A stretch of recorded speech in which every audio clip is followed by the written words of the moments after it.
now we begin the tour at the National Museum of Football in Manchester, my first love. And what a great place to start with, perhaps one of the greatest footballers, George Best. When Pele was asked who was his favorite player, and he said George Best. He never played in the World Cup, so that is the only issue that, worldwide he was not that famous as Pele. He played some of his greatest football for Manchester United, and I had the privilege of watching him play at Leicester City. He had come there before 2000 for a testimonial. Bit of history. This is the trophy for the women's football, which was introduced in 2010. The first match was in 2011 between Arsenal and Chelsea, I believe. I do attend a lot of women's games because one of our teams, Leicester City, are in the league. On the left-hand side is the famous Premier League trophy. This is the trophy that, when they win the Premier League. So we share a bit of history here because 2014, our own team, Leicester City, actually had won this trophy. So a bit of history on both sides. The latest champion are Arsenal.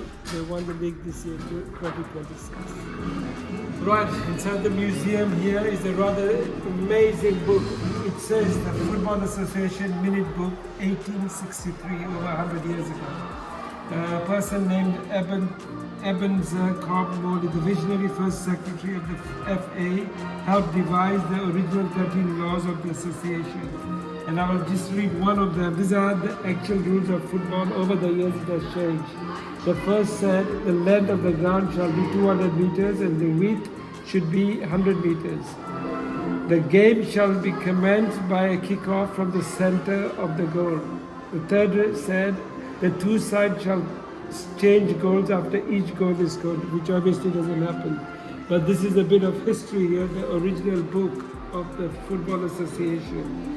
And as it says here, it is the most significant document in football history without which the world would never have played its most popular sport and we would never have a World Cup.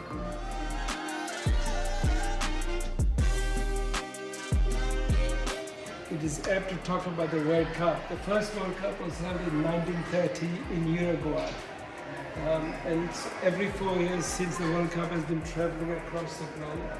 1958 was perhaps the greatest one in Sweden, where perhaps the greatest footballer of all time, Pelé, a young forward for Brazil, made his debut. He was 17 years old, scored 6 goals to help Brazil secure the World Cup. Then they went to Chile in '62. This is the iconic famous shirt of Brazil. Here. Later on in 1966, England won the World Cup on home soil, and never since. We carry on, and this year the World Cup is still on in the United States, Canada, and Mexico. It's a worldwide game. At that time, there were only 14 teams that started the World Cup. Now you have 48 teams.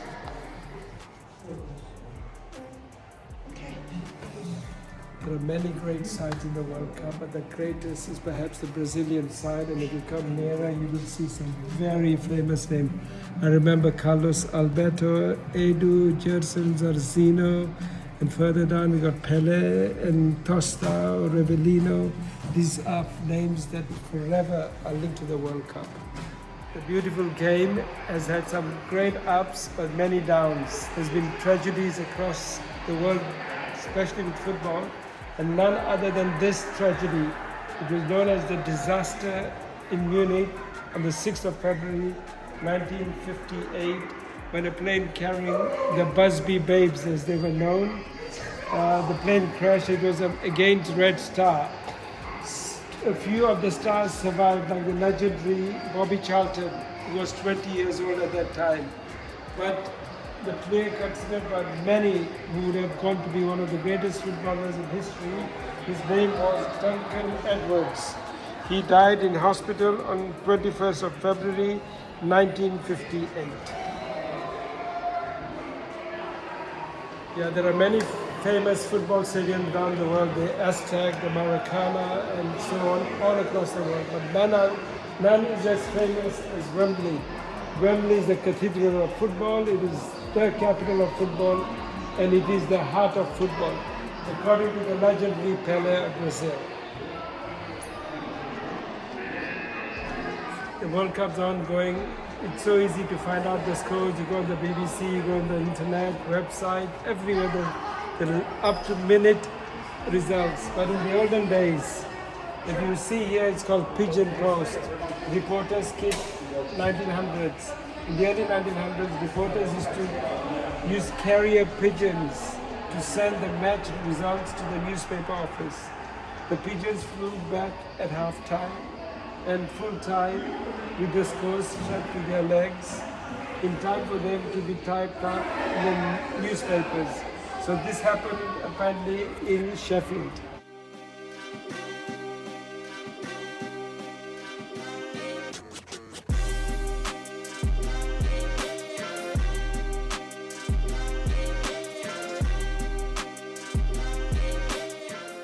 Yeah, I'm at the famous football ground of Manchester United with three of their greatest players. They all have passed away now, but you got Georgie Best from Ireland, Dennis Law from Scotland, and Bobby Charlton from England. With them, they conquered the whole of Europe, the European Cups, and today they have been immortalized with a statue outside Old Trafford in Manchester United ground.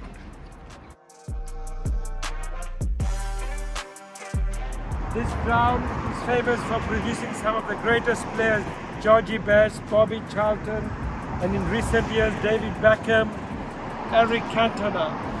The most famous manager is Alex Ferguson. And I remember many years ago, his team were losing so many games and he was on the verge of getting the sack. He was only a few matches away. Somehow he survived and eventually went to become their greatest manager.